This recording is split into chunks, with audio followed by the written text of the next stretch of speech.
Hello students, આજે આપણે ધોરણ 11નું ચેપ્ટર નંબર 13 ના લેક્ચર નંબર 10માં ટોપિક નંબર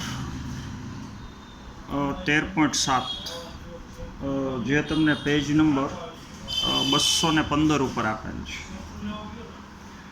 ચલો, તો એટીપી અને એનએડીપીએચ ક્યાં ઉપયોગમાં આવે છે?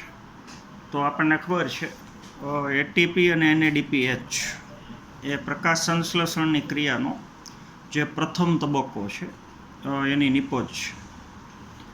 ચાલો, તો આપણે એ થોડું યાદ કરી લઈએ. તો આપણને ખબર છે પ્રકાશ સંશ્લેષણની ક્રિયામાં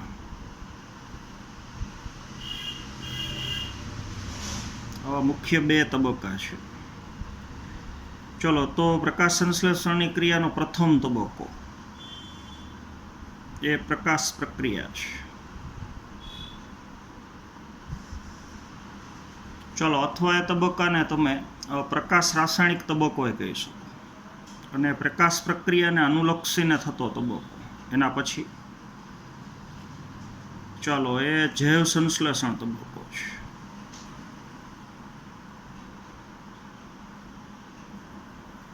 ચાલો, અથવા એને તમે અંધકાર પ્રક્રિયા કહી શકો. ચલો, બીજા તબક્કાના ઘણા બધા નામ છે, એની ચર્ચા આપણે આગળ કરીશું. ચલો, હવે પ્રકાશ સંશ્લેષણની ક્રિયાનો પ્રથમ તબક્કો એ તમને ખબર છે હરિતકણના ગ્રેના પ્રદેશમાં થાય છે, પ્રકાશની હાજરીમાં થાય છે. અને પ્રથમ તબક્કાની નિપજ 3 નિપજ છે. ચાલો, એક તો O2 મુક્ત થાય છે, તમને ખબર છે. ચાલો, બીજું એટીપી બને છે, અને ત્રીજી નિપજ NADPH અથવા NADPH2 છે. ચલો, હવે હરિતકણની અંદર પ્રકાશ સંશ્લેષણની ક્રિયાના પ્રથમ તબક્કામાં 3 નિપજ બની છે: O2, ATP અને NADPH.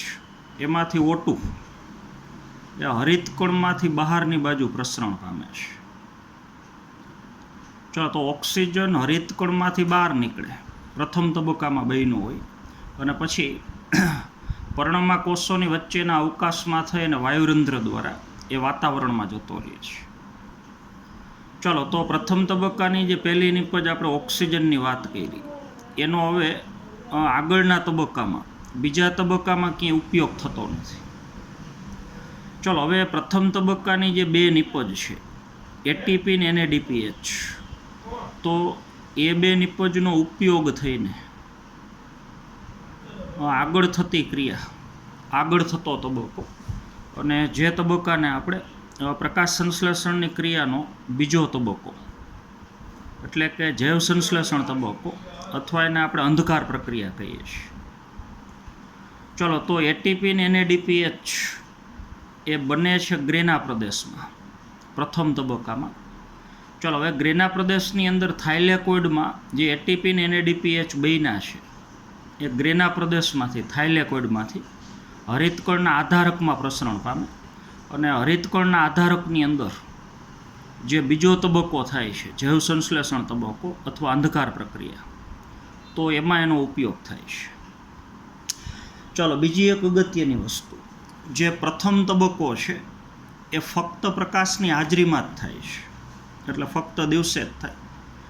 ચલો, હવે બીજો તબક્કો એ દિવસે થઈ શકે ને રાત્રે થઈ શકે. પ્રકાશ હાજર હોય તોય થાય છે, અને પ્રકાશ ગેરહાજર હોય તોય થાય છે. તો બીજો તબક્કો થવા માટે સીધી પ્રકાશની હાજરી જરૂરી નથી, એટલે પ્રક્રિયાનું નામ આપણે અંધકાર પ્રક્રિયા આપીએ છીએ. ચલો, તો એવો અર્થ નથી લેવાનો કે અંધકાર પ્રક્રિયા ફક્ત અંધકારમાં જ થાય, એટલે કે ફક્ત રાત્રે જ થાય, દિવસે ન થાય. તો ખરેખર તો જૈવ સંશ્લેષણ તબક્કાને અંધકાર પ્રક્રિયા નામ આપવું એ યોગ્ય નથી.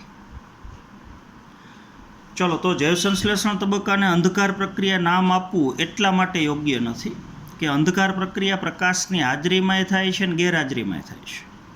તો અંધકાર પ્રક્રિયા સીધી પ્રકાશ ઉપર આધારિત નથી, પણ પ્રકાશ પ્રક્રિયાની નિપજ ઉપર આધારિત છે. એટલે પ્રકાશ પ્રક્રિયામાં જે નિપજ બને છે એ નિપજનો ઉપયોગ થઈને આ ક્રિયા થાય છે. તો જૈવસંશ્લેષણ તબક્કા માટે પણ પરોક્ષ રીતે તો પ્રકાશની હાજરી જરૂરી છે જ. જો પ્રકાશ ન મળે તો પ્રથમ તબક્કો ન થાય, ને પ્રથમ તબક્કો ન થાય તો અગત્યની બે નિપજ એટીપી ને NADPH બને નહીં, તો આ તબક્કો ન થાય. ચાલો હવે જૈવસંશ્લેષણ તબક્કો જોજો, એ સીધો પ્રકાશ ઉપર આધારિત નથી પણ પરોક્ષ રીતે પ્રકાશ ઉપર આધારિત છે. એ આપણે સમજવું હોય તો સરળતાથી આપણે સમજી શકીએ. ચલો, જો કોઈ વનસ્પતિને તમે પ્રકાશ આપવાનું અટકાવી દો, જો પ્રયોગ કરવાનો કે વનસ્પતિને તમે પ્રકાશ આપવાનું અટકાવી દો તો પ્રકાશ પ્રક્રિયા અટકી જાય, તો થોડા સમય સુધી જૈવસંશ્લેષણ તબક્કો થાય, આ નિપજ જ્યાં સુધી મળતી રહે ત્યાં સુધી. પણ જો તમે પ્રકાશ આપવાનું અટકાવી દો તો અમુક સમય પછી એટીપી ને NADPH એ બનતો અટકી જાય, તો અમુક સમય પછી જૈવસંશ્લેષણ તબક્કો અટકી જાય. તો આ પ્રયોગ બતાવે છે કે જૈવસંશ્લેષણ તબક્કા માટે સીધી પ્રકાશની જરૂર નથી, પણ પરોક્ષ રીતે વાયા પ્રકાશની હાજરી જરૂરી તો છે જ. ચાલો, તો દિવસ દરમિયાન જે પ્રકાશ મળ્યો હોય, એટલે દિવસ દરમિયાન પ્રકાશ પ્રક્રિયામાં જે એટીપી ને NADPH બન્યા હોય, ચાલો, અને જો વનસ્પતિ દેહની અંદર એનો સંગ્રહ થયો હોય તો એનો ઉપયોગ થઈ અને અંધકારમાં અમુક સમય સુધી આ જૈવસંશ્લેષણ તબક્કો છે થઈ શકે. ચાલો, તો હવે જે બીજો તબક્કો છે જો બરોબર સમજો, આ જૈવસંશ્લેષણ તબક્કો, તો એમાં શું ક્રિયા થવાની છે? તો એક તો એમાં CO2નું સ્થાપન થશે. વાતાવરણમાંથી પર્ણની અંદર જે CO2 દાખલ થયો છે, જો બરોબર સમજવાનું છે, તો વાતાવરણમાંથી વાયુરંધ્રના છિદ્ર દ્વારા જે CO2 વનસ્પતિના પર્ણમાં દાખલ થયો છે એ CO2 હવે હરિતકણના આધારકમાં દાખલ થાય, અને હરિતકણના આધારકમાં એ CO2 H2O સાથે પ્રક્રિયા કરે અને સામે નિપજ તરીકે ગ્લુકોઝ બનશે, ચાલો, અથવા શર્કરા બનશે એવું કહી શકો, ચાલો, અથવા ખોરાક બનશે, ચાલો, અથવા ગ્લુકોઝ એક પ્રકારનું કાર્બોદિત છે એટલે કાર્બોદિત બનશે. ચાલો, આવી પ્રક્રિયા બીજા તબક્કામાં થવાની છે. ખરેખર આ પ્રક્રિયા કેવી રીતથી થાય એ આગળ આપણે સમજવાનું છે. પણ આધારકની અંદર હરિતકણના આધારકમાં, એટલે ગ્રેના પ્રદેશની આજુબાજુનું જે પ્રવાહી છે એ આધારકમાં CO2નું સ્થાપન થઈને ત્યાં CO2નો ઉપયોગ થઈ અને પાણીની સાથે CO2 જોડાય અને કાર્બોદિત અથવા ગ્લુકોઝ બને છે.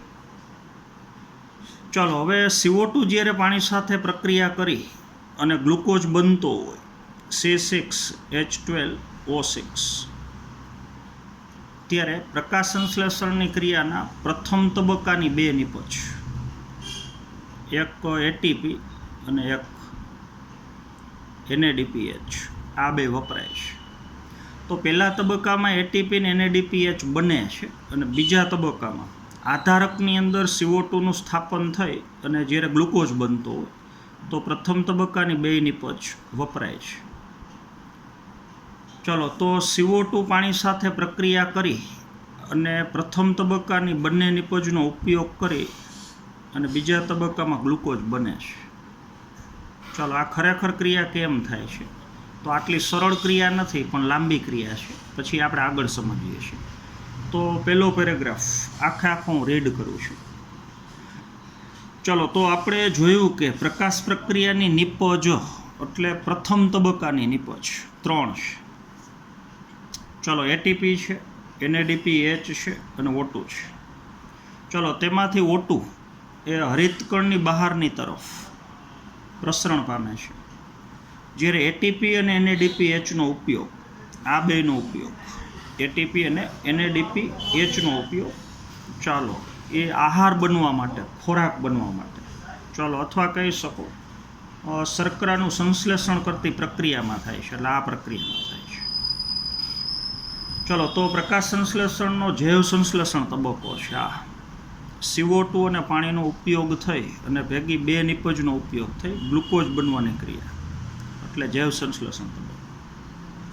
ચલો, તો આ પ્રક્રિયા સીધી રીતે પ્રકાશ ઉપર આધારિત નથી. આ પ્રક્રિયા થવા માટે સીધી પ્રકાશની જરૂર નથી, પણ પ્રકાશનો ઉપયોગ થઈને જે પ્રક્રિયા થાય છે, પ્રકાશ પ્રક્રિયા, અને એમાં જે નિપજ બને છે એ નિપજ ઉપર આધારિત છે.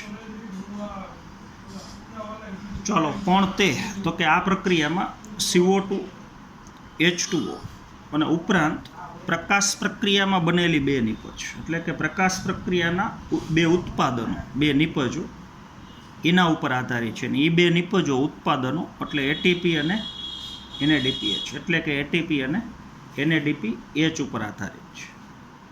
ચલો, તમને કદાચ આશ્ચર્ય થશે કે આવું પરીક્ષણ કેવી રીતથી કરી શકાય. આ પરીક્ષણ કેવી રીતથી કરી શકાય કે બીજા તબક્કામાં પહેલા તબક્કાની આ બે નિપજ વપરાય છે. ચલો, તો તે ખૂબ સરળ છે. ચલો, પ્રકાશની પ્રાપ્યતા અટકાવતા, એટલે જો વનસ્પતિને અમુક સમય માટે પ્રકાશ ન આપવામાં આવે તો પ્રકાશ પ્રક્રિયા અટકી જાય, તો અમુક સમય પછી જૈવ સંશ્લેષણ તબક્કો અટકી જાય. ચલો, જૈવ સંશ્લેષણ પ્રક્રિયા થોડા સમય સુધી ચાલુ રહે, કારણ કે આગળની બનેલી જે નિપજો હોય એ જ્યાં સુધી મળતી રહે ત્યાં સુધી ચાલુ રહે. હવે જો પ્રકાશ ન મળે તો આગળ એટીપી ને NADPH ન બને, તો જૈવ સંશ્લેષણ તબક્કો અટકી જાય. ચલો, પરંતુ ત્યારબાદ તે બંધ થઈ જાય, બીજો તબક્કો.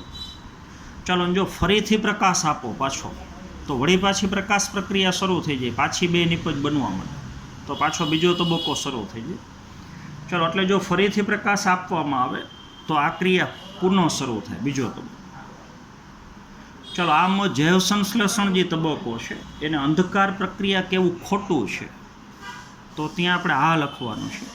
તો જૈવ સંશ્લેષણ તબક્કાને અંધકાર પ્રક્રિયા કેવું ખરેખર ખોટું છે, કારણ કે જૈવ સંશ્લેષણ તબક્કો અંધકારમાંય થાય છે અને પ્રકાશની હાજરીમાંય થાય છે.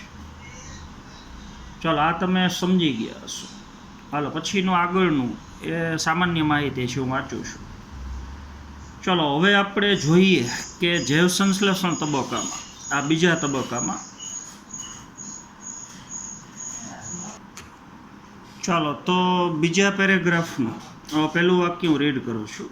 તો હવે આપણે જોઈએ કે જૈવ સંશ્લેષણ તબક્કામાં એટીપી અને NADPHનો ઉપયોગ કેવી રીતથી થાય છે. પહેલા તબક્કાની બે નિપજનો ઉપયોગ થઈ CO2 અને પાણીની હાજરીમાં ગ્લુકોઝ કઈ રીતથી બને છે.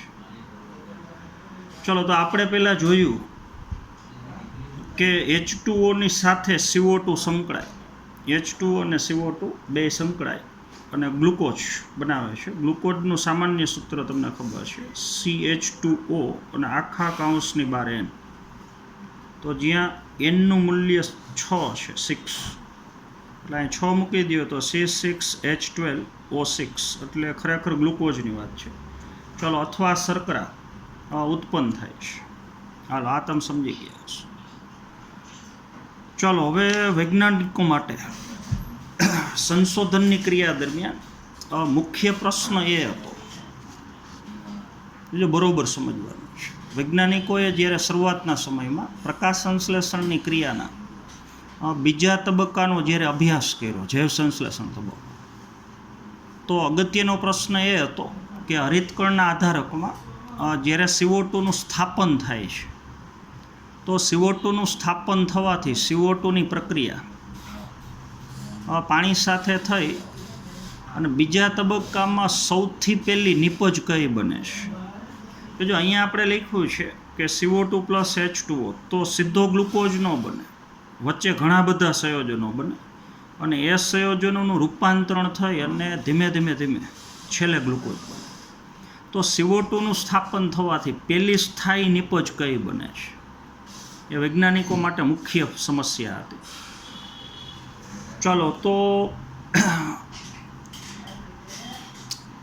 જ્યારે દ્વિતીય વિશ્વયુદ્ધ થયું, એટલે ખાસ કરીને 1942ની આજુબાજુનો સમયગાળો. ચલો, તો ત્યારે મેલ્વિન કેલ્વિન નામના વૈજ્ઞાનિકે, બીજું વૈજ્ઞાનિકનું નામ છે મેલ્વિન કેલ્વિન, તો એને ક્લોરેલા લીલ ઉપર પ્રયોગ કર્યા સાબિત કરવા માટે કે પ્રકાશ સંશ્લેષણની ક્રિયામાં હરિતકણના આધારકમાં જ્યારે CO2નું સ્થાપન થાય છે, તો પેલી સ્થાયી નિપજ કઈ બને છે? ચાલો, તો જે મૂંઝવતો પ્રશ્ન હતો કે હરિતકણના આધારકમાં CO2 નું સ્થાપન થવાથી પેલી સ્થાયી નિપજ કઈ બને છે એનું સંશોધન કરવા માટે મેલ્વિન કેલ્વિન નામના વૈજ્ઞાનિકે ક્લોરેલા લીલ ઉપર અભ્યાસ કર્યો. ચાલો, અને કાર્બનનો જે રેડિયોએક્ટિવ સમસ્થાનિક છે આઇસોટોપ C14, તો એનો ઉપયોગ કર્યો. ચાલો, તો C14 એ કાર્બનનો રેડિયોએક્ટિવ સમસ્થાનિક છે. ચલો, તો આનો ઉપયોગ કરીને સાબિત કર્યું કે પ્રકાશ સંશ્લેષણની ક્રિયામાં પ્રથમ સ્થાયી નિપજ એ કઈ છે? ચાલો, તો એ આપણે થોડુંક સમજવાનું છે. ચાલો, તો એ પ્રક્રિયા હું લખું છું. ચાલો, તો આપણે બરોબર સમજવાનું છે. જો એના માટે હું હરિતકણનું પહેલા આધારક બતાવું છું. ચાલો, આ લીલા રંગનો જે વિસ્તાર છે એ ગ્રેના પ્રદેશ છે, આપણને ખબર છે. અને આ જે પ્રવાહી છે એ હરિતકણનું આધારક છે. ચલો, તો વાતાવરણમાંથી CO2 નો પ્રવેશ એ હરિતકણના આધારકમાં થાય છે. ચલો, હવે હરિતકણના આધારકમાં CO2 દાખલ થયા પછી એ આધારકમાં જે RuBP હાજર છે એ એક પ્રકારની પેન્ટોસ શર્કરા છે, રિબ્યુલોઝ બાયફોસ્ફેટ, તમને ખબર છે. ચલો, આખું નામ છે રિબ્યુલોઝ 1,5 બાયફોસ્ફેટ. તો એની સાથે CO2 પહેલાં જોડાય છે. જોજો, તો એ પ્રક્રિયા હું લખું છું. ચલો, વાતાવરણમાંથી આવેલો CO2 હવે હરિતકણના આધારકમાં હાજર છે અને પ્લસ એ જોડાશે આધારકમાં પહેલેથી જ હાજર રહેલી પેન્ટોસ શર્કરા. ચલો, કીટોપેન્ટોસ શર્કરા છે. ચલો, હવે CO2 ના બંધારણમાં એક કાર્બન હોય. જોજો, એટલે આપણે એને ડોટથી બતાવીએ. ચાલો, તો RuBP પેન્ટોસ શર્કરા છે એટલે એમાં કાર્બનની સંખ્યા 5 હોય. તો આપણે 5 કાર્બન બતાવીએ.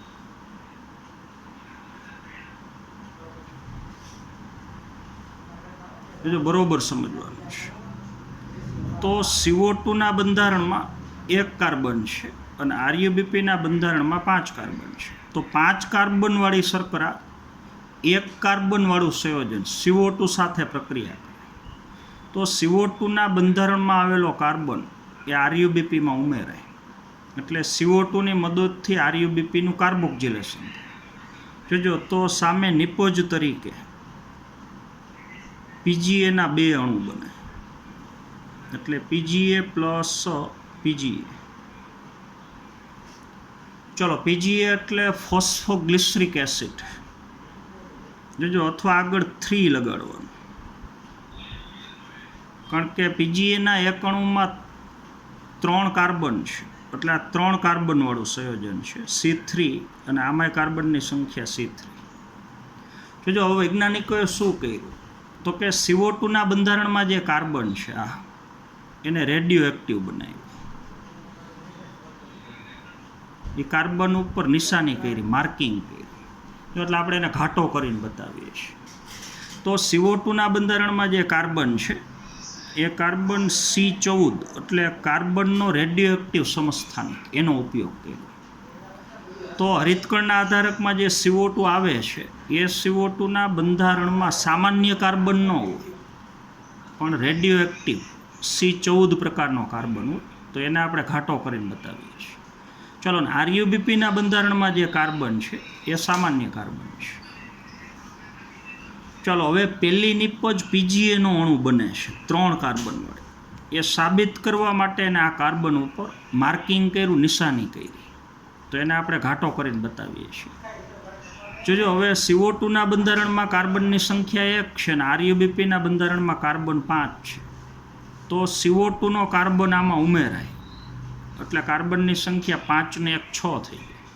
તો RuBPમાં CO2 નો કાર્બન ઉમેરાય તો નિપજ તરીકે 2 અણુ પીજીએના બને, 3 પીજીએ, એટલે 3 ફોસ્ફોગ્લિસરિક એસિડ અથવા 3 ફોસ્ફોગ્લિસરેટ, 2 નામ આપી શકો.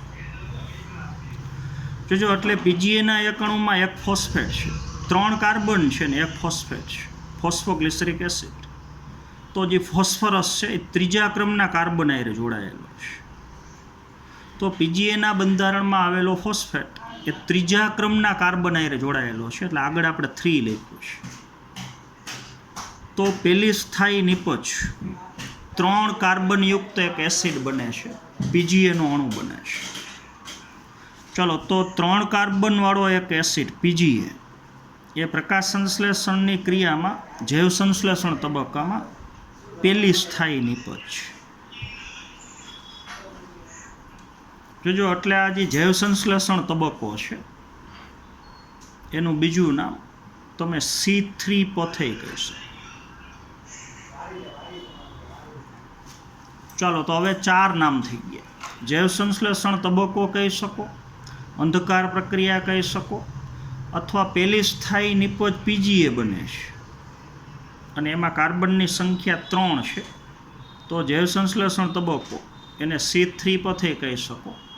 અને આ જે સંશોધન છે એ મેલ્વિન કેલ્વિને કરેલું છે. જૈવ સંશ્લેષણ તબક્કાનો અભ્યાસ મેલ્વિન કેલ્વિને કરેલું છે.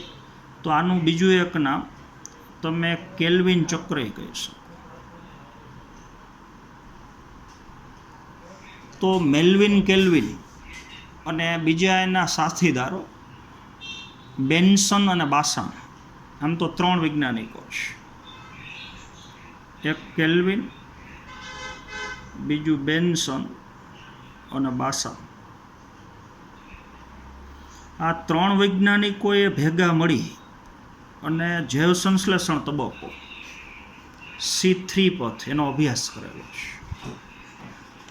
ચલો, હવે ક્લોરેલા લીલ ઉપર અભ્યાસ કરવાથી સાબિત થયું કે જ્યારે વાતાવરણનો CO2 હરિતકણના આધારકની અંદર સ્થાપન પામે છે, જો બરોબર સમજ, અને જ્યારે આરયુબીપી હારે જોડાય છે તો સૌથી પહેલી નિપજ 3 કાર્બનવાળો એક એસિડ, ફોસ્ફોગ્લિસરિક એસિડ, એના 2 અણુ બને છે. અને એના ઉપરથી આ તબક્કાને આપણે C3 પથ કહીશું, કારણ કે પહેલી નિપજમાં કાર્બનની સંખ્યા 3 છે પીજીએમાં, એટલે પથનું નામ આપ્યું C3 પથ. તો એનું સંશોધન કેલ્વિન નામના વૈજ્ઞાનિકે કરેલું છે. ચાલો, પછી કેલ્વિન અને અન્ય વૈજ્ઞાનિકોએ જોયું કે બધી વનસ્પતિમાં હરિતકણની અંદર જ્યારે CO2નું સ્થાપન થાય, હરિતકણના આધારકમાં CO2 આવે ત્યારે પહેલી સ્થાયી નિપજ પીજીએ જ બને છે. તો અભ્યાસ કરતાં ખબર પડી કે મોટાભાગની વનસ્પતિમાં હરિતકણના આધારકમાં CO2 એ આરયુબીપી હારે જોડાય છે. અને મોટાભાગની વનસ્પતિમાં એક CO2નો અણુ એક આરયુબીપી હારે જોડાય તો 2 અણુ પીજીએના બને છે. એટલે પહેલી સ્થાયી નિપજ 3 કાર્બનવાળો પદાર્થ છે. એટલે મોટાભાગની વનસ્પતિમાં પ્રકાશ સંશ્લેષણની ક્રિયાનો બીજો તબક્કો એ C3 પથ દ્વારા થાય છે. ચાલો, પણ જ્યારે ઉષ્ણકટિબંધની એકદળી વનસ્પતિમાં અભ્યાસ કરવામાં આવ્યો, બીજો બરોબર સમજો, ઉષ્ણકટિબંધની એકદળી વનસ્પતિ, મકાઈ છે, શેરડી છે, તો એ વનસ્પતિમાં જ્યારે અભ્યાસ કરવામાં આવ્યો તો ખબર પડી કે એ વનસ્પતિમાં આધારકની અંદર CO2નું સ્થાપન થવાથી પહેલી સ્થાયી નિપજ પીજીએનો અણુ નથી, પણ 4 કાર્બનવાળો એસિડ બને છે. જોજો, તો અભ્યાસ કરવાથી ખબર પડી કે CO2 પ્લસ આરયુબીપીની જગ્યાએ પીઈપી થાય છે, ફોસ્ફોઇનોલ પાયરુવિક એસિડ. તો મોટાભાગની વનસ્પતિમાં CO2ને ગ્રહણ કરતું પહેલું દ્રવ્ય એ આરયુબીપી છે. એટલે હરિતકણના આધારકમાં જો આરયુબીપી હાજર હોય તો CO2 આરયુબીપી હારે જોડાય તો પહેલી નિપજ પીજીએ બને, અને એમાં કાર્બનની સંખ્યા 3 છે. તો એ પથને તમે C3 પથ કહી શકો. પણ ઉષ્ણકટિબંધની એકદળી વનસ્પતિ, મકાઈ છે, શેરડી છે, એમાં અભ્યાસ કરતાં ખબર પડી કે હરિતકણના આધારકમાં જ્યારે CO2 દાખલ થાય તો એ CO2 RuBP એ ન જોડાય, કારણ કે એના આધારકમાં RuBP ગેરહાજર હોય. એની જગ્યાએ ફોસ્ફોઇનોલ પાયરુવેટ PEP હાજર હોય. જોજો તો આની જેમ જ આમાં રેડિયો એક્ટિવ દ્રવ્ય કાર્બન, તો એને આપણે ઘાટો કરીને બતાવીએ છીએ. ચલો, PEPમાં કાર્બનની સંખ્યા 3 હોય. જો આ 5 કાર્બનવાળું સંયોજન છે અને આ 3 કાર્બનવાળું સંયોજન છે. જો CO2નો એક કાર્બન RuBPમાં ઉમેરાય તો PGAના 2 અણુ બને. એક PGAમાં 3 કાર્બન, તો 3 ને 3 6 કાર્બન, તો અહીંયા 5 ને 1 6 કાર્બન. ચાલો, હવે PEPમાં કાર્બન 3 હોય ને આમાં કાર્બન 1 હોય. જોજો બરોબર સમજો. જોજો હવે અહીંયા PGAના જે 2 અણુ બન્યા, તો એક PGAનો અણુ એવો હશે એમાં 3 કાર્બન સામાન્ય હશે, અને એક PGAનો અણુ એવો હશે એમાં 1 કાર્બન રેડિયો એક્ટિવ હશે અને 2 કાર્બન સામાન્ય હશે. જો આ પ્રયોગ ઉપરથી સાબિત થઈ ગયું કે CO2ના બંધારણમાં જે રેડિયો એક્ટિવ કાર્બન છે ને એ જ કાર્બન PGAના બંધારણમાં છે. તો CO2નું સ્થાપન થવાથી આ જે કાર્બન છે એ જ કાર્બન PEPના બંધારણમાં છે. તો સાબિત થઈ ગયું કે પહેલી નિપજ PEP છે. આ નિશાની કરેલો કાર્બન જ PGAના બંધારણમાં છે. ચલો, અહીંયા રેડિયો એક્ટિવ કાર્બન C14 પ્રકારનો અને સાથે પ્રક્રિયક તરીકે PEP છે, તો એમાં કાર્બન 3 છે. તો હવે પહેલી નિપજ PGA ન બને પણ ઓક્ઝેલો એસિટિક એસિડ બને, અને એમાં કાર્બનની સંખ્યા 4 હોય. તો 4માંથી 1 કાર્બન રેડિયો એક્ટિવ હશે જે CO2ના બંધારણ, એટલે 3 કાર્બન PEPના છે એ સામાન્ય હોય, અને CO2ના બંધારણનો જે કાર્બન છે એ રેડિયો એક્ટિવ. તો અમુક સમૂહની વનસ્પતિમાં, એટલે કે ઉષ્ણકટિબંધની એકદળી વનસ્પતિ હોય, તો એ હરિતકણના આધારકમાં જ્યારે CO2નું સ્થાપન થાય તો પહેલી સ્થાયી નિપજ 3 કાર્બનયુક્ત એસિડ ન હોય પણ 4 કાર્બનયુક્ત એસિડ હોય, અને 4 કાર્બનયુક્ત એસિડ એટલે ઓક્ઝેલો એસિટિક એસિડ. ચાલો, તો હવે પ્રકાશ સંશ્લેષણની ક્રિયાનો જે બીજો તબક્કો છે એ 2 રીતથી થાય. જો પહેલી સ્થાયી નિપજ 3 કાર્બનવાળી બને, 3 કાર્બનવાળો એસિડ PGA, તો એને C3 પથ કહેવાય. પણ ઉષ્ણકટિબંધની એકદળી વનસ્પતિ હોય તો પહેલી સ્થાયી નિપજ 3 કાર્બનવાળો એસિડ ન હોય, 4 કાર્બનવાળો એક એસિડ ઓક્ઝેલો એસિટિક એસિડ, તો એ પથને તમે C4 પથ કહી શકો. તો પ્રકાશ સંશ્લેષણની ક્રિયાનો બીજો તબક્કો, જૈવ સંશ્લેષણ તબક્કો, એ 2 રીતથી થઈ શકે. એક C3 પથ દ્વારા અને એક C4 પથ દ્વારા. ચાલો, તો વનસ્પતિમાં જૈવ સંશ્લેષણની ક્રિયા અંધકાર પ્રક્રિયા થવા માટેના 2 તબક્કા છે, C3 પથ અને C4 પથ. ચાલો, ને આ બંને તબક્કાઓ હવે આગળ પછી આપણે વ્યક્તિગત રીતે સમજવાના છે. ચાલો, તો આટલું તમે સમજી ગયા હશો. ચાલો, તો આટલું પાછું હું રીડ કરું છું આગળ.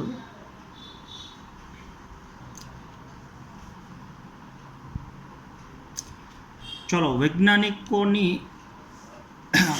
ઉત્સુકતાથી, એટલે વૈજ્ઞાનિકો એ જાણવા માટે તત્પર હતા, ઉત્સુક હતા કે પ્રકાશ સંશ્લેષણની ક્રિયામાં CO2નું જ્યારે સ્થાપન થતું હોય તો પહેલી સ્થાયી નિપજ કઈ બને છે એનું એને સંશોધન કર્યું. આ સંશોધન કરવા માટે એને રેડિયો એક્ટિવ C14નો ઉપયોગ કર્યો. ચલો, તેઓએ શોધ્યું કે આ પ્રક્રિયા કેવી રીતથી પૂર્ણ થાય છે, આખી પ્રક્રિયાનું સંશોધન કર્યું. ચલો, અથવા તે જાણવું જોઈએ કે CO2નો પ્રક્રિયામાં પ્રવેશ થવાથી, એટલે જ્યારે હરિતકણના આધારકમાં CO2 આવે છે, હાલો, અથવા તેનું સ્થાપન થવાના લીધે પહેલી નિપજ કઈ બને છે, તો એને સંશોધન ઉપરથી સાબિત કર્યું કે 2 પ્રકારની નિપજ બની શકે. મોટાભાગની વનસ્પતિમાં પહેલી નિપજ 3 કાર્બનવાળો એસિડ PGA બને છે, એટલે મોટાભાગની વનસ્પતિમાં બીજો તબક્કો C3 પથ દ્વારા થાય છે. પણ અમુક વનસ્પતિમાં પહેલી નિપજ 4 કાર્બનવાળો એસિડ ઓક્ઝેલો એસિટિક એસિડ બને છે. તો અમુક વનસ્પતિમાં જૈવ સંશ્લેષણ તબક્કો C4 પથ દ્વારા થાય છે.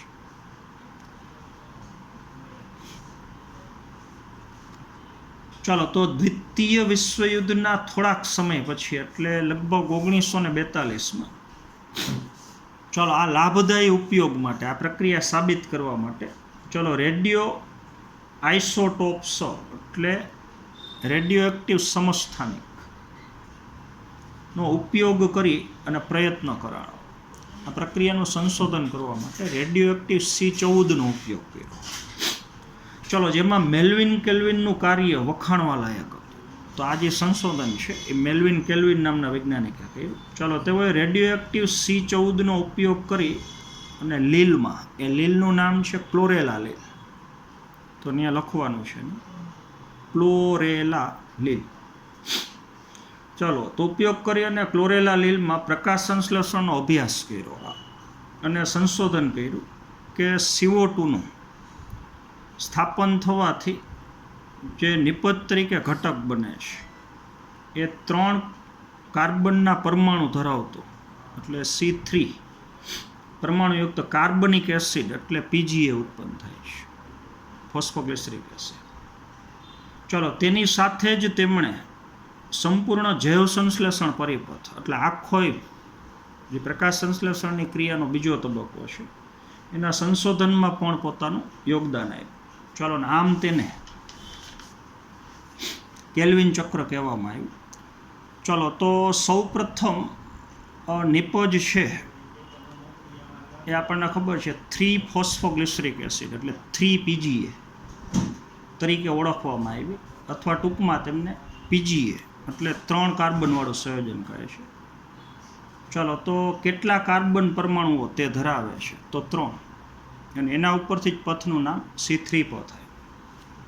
ચલો, પછી બીજો પેરેગ્રાફ.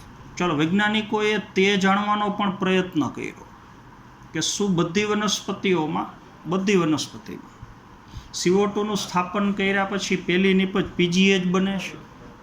તો સંશોધન કરતાં ખબર પડી કે મોટાભાગની વનસ્પતિમાં CO2નું સ્થાપન થવાથી પહેલી સ્થાયી નિપજ PGA બને છે. પણ અલગ અલગ સમૂહની વનસ્પતિમાં અભ્યાસ કરતાં ખબર પડી કે અમુક વનસ્પતિમાં CO2નું સ્થાપન થવાથી પહેલી નિપજ PGAની જગ્યાએ 4 કાર્બનવાળો એસિડ ઓક્ઝેલો એસિટિક એસિડ બને છે. તો એના ઉપરથી ખબર પડી કે જૈવ સંશ્લેષણ તબક્કો 2 પથ દ્વારા થાય છે, C3 પથ અને C4 પથ. ચાલો, પછી અન્ય વનસ્પતિમાં કોઈ બીજી નિપજનું નિર્માણ થાય છે, દાખલા તરીકે ઓક્ઝેલો એસિટિક એસિડ. ચાલો, તો અન્ય વનસ્પતિ સમૂહમાં વ્યાપક સંશોધન કરવામાં આવ્યું ઉષ્ણકટિબંધની એકદળી વનસ્પતિમાં. ચાલો, જ્યાં CO2નું સ્થાપન થયા પછી પહેલી સ્થાયી નિપજ જો ફરી પાછો એક કાર્બનિક એસિડ જ હતો. આની PGA કાર્બનિક એસિડ છે ને આ કાર્બનિક એસિડ, પણ આ 3 કાર્બનવાળો છે ને આ 4 કાર્બન.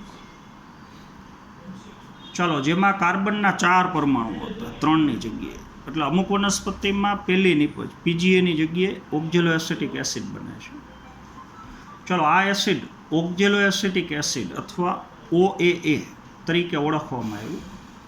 ચાલો, ત્યાર પછીથી પ્રકાશ સંશ્લેષણ દરમિયાન CO2નું જ્યારે સ્વાંગીકરણ થતું હોય, વપરાશ થતો હોય, પરિપાચન થતું હોય, તો મુખ્ય 2 પ્રકારે થાય છે. એટલે CO2નું સ્થાપન, CO2નું સ્વાંગીકરણ, એનું પરિપાચન 2 પથ દ્વારા થાય છે, એક C3 પથ અને C4 પથ.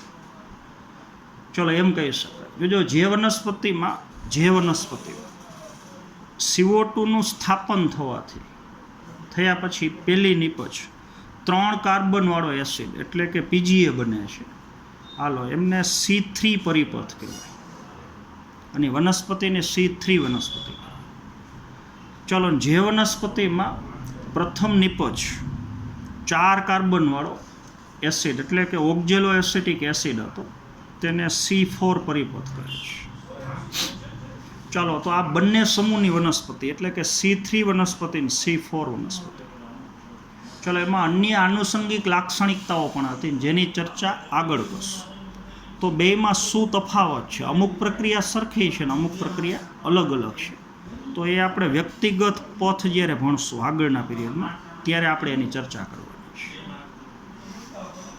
ચાલો, હવે આના જેવો જ આગળનો એક ટોપિક જોજો 13.7.1 એમાં હેડિંગ આપ્યું છે CO2નો પ્રાથમિક ગ્રાહક. ચલો, હરિતકણના આધારકમાં જ્યારે CO2 દાખલ થાય, જોજો બરોબર સમજો, તો એ CO2ને ગ્રહણ કરતું સૌથી પહેલું દ્રવ્ય RUBP છે મોટાભાગની વનસ્પતિમાં. એટલે જો CO2ને ગ્રહણ કરતું પહેલું દ્રવ્ય RUBP હોય તો પહેલી નિપજ PGA બને, અને જો CO2ને ગ્રહણ કરતું દ્રવ્ય RUBPની જગ્યાએ PEP હોય, ફોસ્ફોઇનોલ પાયરુવિક એસિડ, તો પહેલી સ્થાયી નિપજ ઓક્ઝેલો એસિટિક એસિડ બને છે. ચલો, તો વૈજ્ઞાનિકો માટે આગળની મૂંઝવણ એ હતી કે જેમ પહેલી નિપજ કઈ બને છે એ C14નો ઉપયોગ કરીને જે સાબિત કર્યું, એમ રેડિયોએક્ટિવ દ્રવ્યનો ઉપયોગ કરીને સાબિત કર્યું કે CO2ને ગ્રહણ કરતું પ્રથમ દ્રવ્ય એ મોટા ભાગે પેન્ટોસ શર્કરા છે. જોજો, આ તમે સમજી ગયા હશો. જોજો, તો હવે શું કરવાનું એ હું લખું છું. એને પ્રક્રિયા જોજો, એટલે CO2 પ્લસ RUBP, તો આપણને ખબર છે નિપજ તરીકે 2 અણુ 3 કાર્બનયુક્ત સંયોજન એટલે કે PGAના બને છે, અને PGAના એક અણુમાં કાર્બનની સંખ્યા 3 છે, એટલે કે 3 કાર્બનવાળો એસિડ છે. ચલો, હવે જેમ CO2ના બંધારણમાં આવેલો કાર્બન એ પ્રયોગની અંદર રેડિયોએક્ટિવ કાર્બનનો ઉપયોગ કર્યો, તો એના દ્વારા સાબિત થયું કે પહેલી સ્થાયી નિપજ PGAનો અણુ બને છે.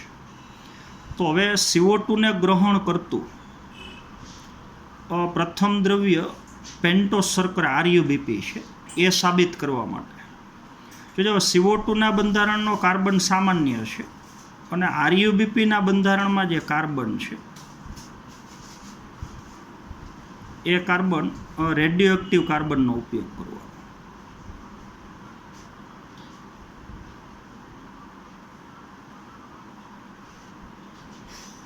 જોજો, તો હવે જે PGAના 2 અણુ બનશે એ PGAના અણુમાં, ચલો, એક PGAના અણુમાં એક કાર્બન સામાન્ય હશે, 2 કાર્બન રેડિયોએક્ટિવ હશે, અને બાકીનો જે PGAનો અણુ છે એમાં 3 કાર્બન એ રેડિયોએક્ટિવ હશે.